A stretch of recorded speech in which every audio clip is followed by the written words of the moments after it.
You have deprived her of that right that she had in the time of the Prophet ﷺ, that she had in the time of his companions. And so in the Muslim village, we seek to restore to the Muslim woman every right that Allah and His Messenger gave to her. Is that not beneficial? Around the world today, brothers and sisters, there's war on Islam. If you're in France, you can't go to school with hijab. I drive on the roads of Trinidad, and when school over, I see the pretty sight. I see so many schoolgirls, Indian and African, in hijab. And I say, praise be to Allah. But in France, that's not allowed. You'll be thrown out of school.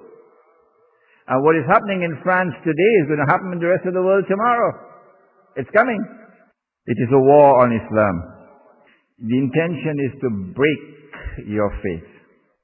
The intention is to ensure that you lose Islam. How do we preserve Islam? Answer is, you've got to establish it.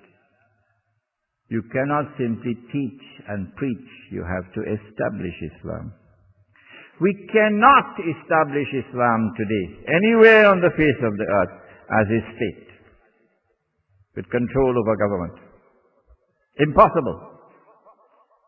Because those who control the world would not allow it. All right. If the macro is not possible, is the micro possible? That is the philosophy of the Muslim village.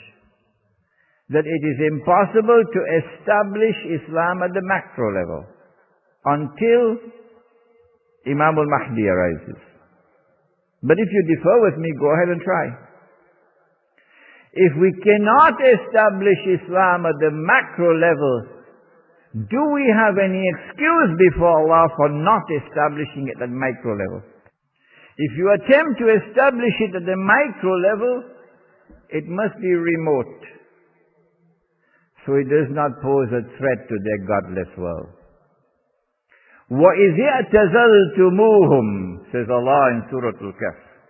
When you turn away from them, وَإِذِ اعْتَزَلْتُمُوهُمْ وَمَا يَعْبُدُونَ إِلَّا اللَّهِ, and you turn away from their godlessness, فَأُوا إِلَى الْكَهْفِ, flee to the cave, meaning flee to a place of safety, which is a Muslim village.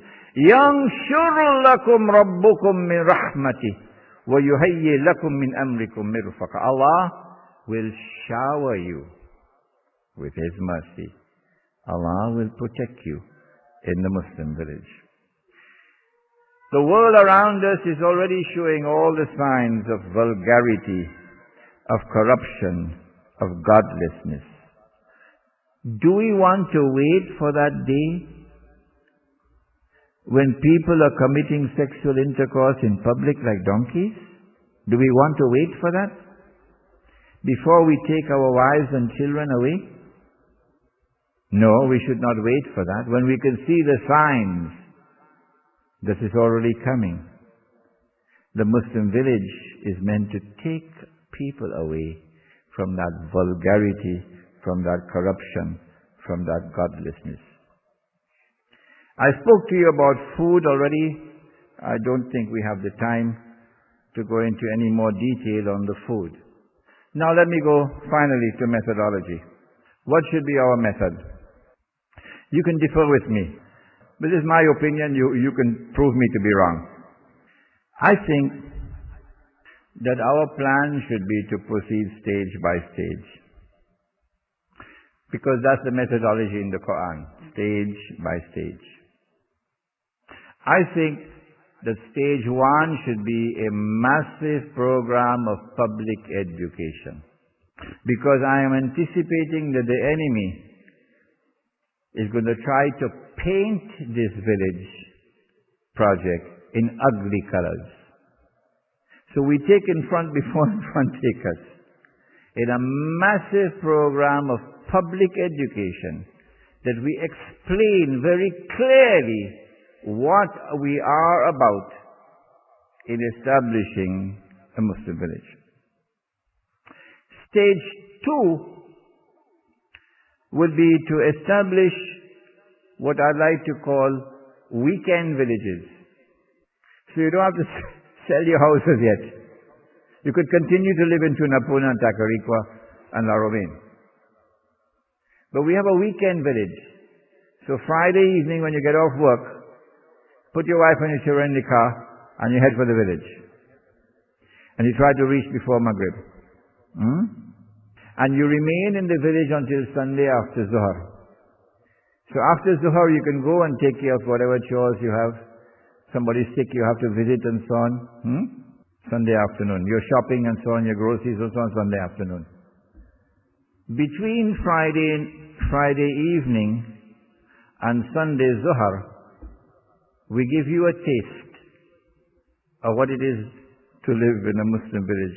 The one that your grandmother used to live in 100 years ago in Trinidad. What it was like. What life used to be like once upon a time.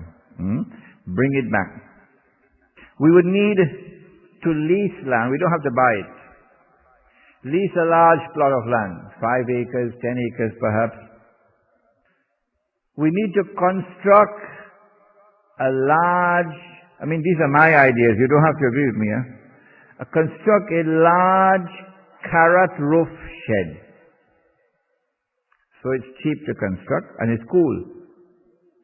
But it must be so large that it can accommodate 300-400 people under the shed. We'll use this carrot roof shed for salat, for classes, for dining, for social work. Around the large shed, we put up tents where people can sleep. Collapsible tents. You put it up Friday, take it down Sunday. And a family will come and stay in the tent. During this period of time that you are in the village, everybody must participate in the 5 daily salat.